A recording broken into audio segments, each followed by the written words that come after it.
குழந்தைங்கள்லேருந்து பெரியவங்க வரைக்கும் எல்லாரும் சாப்பிட்ற மாதிரி ஹெல்த்தியான ஓட்ஸ் குக்கி தான் பார்க்க போகிறோம்.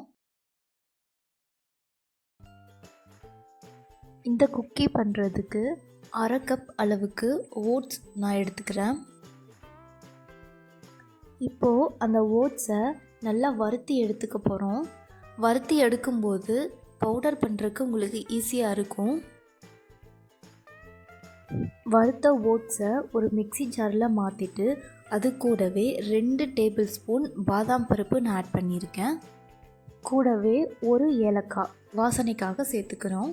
இப்போது இதை நல்லா பவுடர் பண்ணி எடுத்துக்கோங்க.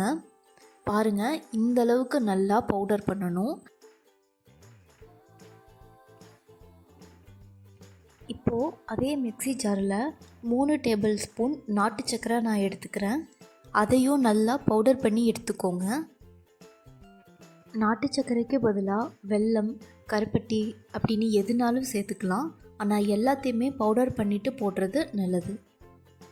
அடுத்து 3 டேபிள் ஸ்பூன் பட்டர் எடுத்துக்கிறேன். இது ரூம் டெம்பரேச்சரில் இருக்க பட்டர்.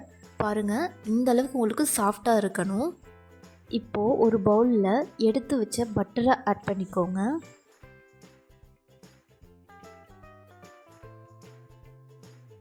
அது கூடவே பவுடர் பண்ணி எடுத்த நாட்டு சர்க்கரையும் ஆட் பண்ணிக்கோங்க. இப்போது இதை இந்த மாதிரி ஒரு விஸ்கை வச்சு நல்லா கலந்து விடணும். சர்க்கரையும் பட்டரும் ஃபுல்லாக கலந்துருக்கணும். பாருங்கள், உங்களுக்கு தெரியும்னு நினைக்கிறேன். நான் இதை ஒரு 2 நிமிஷம் போல் விஸ்கில் பீட் பண்ணியிருப்பேன். அதுக்கே உங்களுக்கு நல்லா க்ரீமியாக வந்திருக்கு. இதுதான் ஃபைனல் டெக்ஸ்சர். இந்த மாதிரி நல்லா பட்டர் சக்கரை கூட கலந்து க்ரீமியாக வரணும். இப்போது இது கூட பவுடர் பண்ணி வச்சுருக்க ஓட்ஸ் அண்ட் பாதாம் பவுடரை ஆட் பண்ணிவிட்டு கையிலேயே நல்லா கலந்து விடுங்க. இதுக்கப்புறம் விஸ்கு யூஸ் பண்ணக்கூடாது. ஒருவேளை மாவு ரொம்ப கெட்டியாக இருந்துச்சுன்னா 2 டேபிள் ஸ்பூன் போல் பால் ஆட் பண்ணிக்கோங்க. பாருங்கள், கடைசியாக மாவு இந்த அளவுக்கு திரண்டு வந்திருக்கணும். ஆனால் சப்பாத்தி மாவு மாதிரி ரொம்ப அழுத்தம் கொடுத்து பிசையாதீங்க. அப்படி பண்ணிங்கன்னா குக்கீஸ் ரொம்ப ஹார்டாகிடும். மாவு ரொம்ப தண்ணியாக இருக்க மாதிரி இருந்ததுன்னா ஒரு 10 நிமிஷம் போல் ஃப்ரீசரில் வச்சு எடுத்துக்கோங்க. இந்த மாதிரி கையில் ஒட்டாமல் வரணும். இப்போது அவனை 180 டிகிரி செல்சியஸில் 10 நிமிஷத்துக்கு ப்ரீஹீட் பண்ணி வச்சுக்கோங்க. வீடியோவில் பார்க்குற மாதிரி ஒரு பட்டர் ஷீட் எடுத்துக்கிட்டு அதுக்கு மேலே மாவை வச்சு பூரிக்கட்டை வச்சு மாவை நல்லா ஸ்ப்ரெட் பண்ணி விடுங்க. பட்டர் ஷீட் யூஸ் பண்ணிங்கன்னா மாவு ஒன்றோட ஒன்று ஒட்டாமல் வரும். அதனால் உங்களுக்கு ஷேப் பண்ணுறதும் ரொம்ப ஈஸியாக இருக்கும். உங்கள்கிட்ட குக்கி கட்டர் இருந்தால் அதை யூஸ் பண்ணிக்கோங்க. என்கிட்ட குக்கி கட்டர் இல்லை. அதனால் நான் ஒரு டப்பாவோட சின்ன மூடியை எடுத்து இந்த மாதிரி ரவுண்ட் ஷேப்பில் மாவை கட் பண்ணி எடுத்துக்கிறேன்.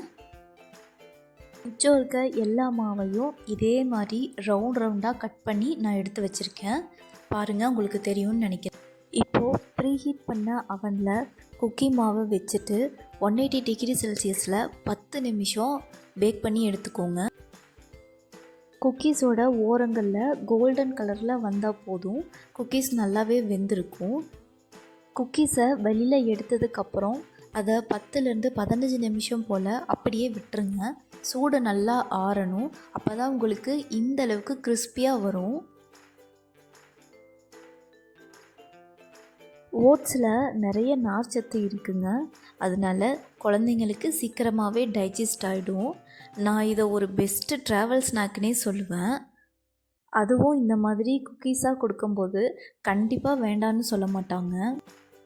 கூடவே நம்ம பாதாம் பவுடரும் ஆட் பண்ணியிருக்கோம். இது டேஸ்ட்டுக்காக மட்டும் இல்லை, இதுலேயும் நிறைய நியூட்ரிஷன்ஸ் இருக்குது. ஸோ ரெண்டும் சேர்ந்து கண்டிப்பாக ஒரு பெஸ்ட்டு ஸ்நாக்ஸாக இருக்கும்.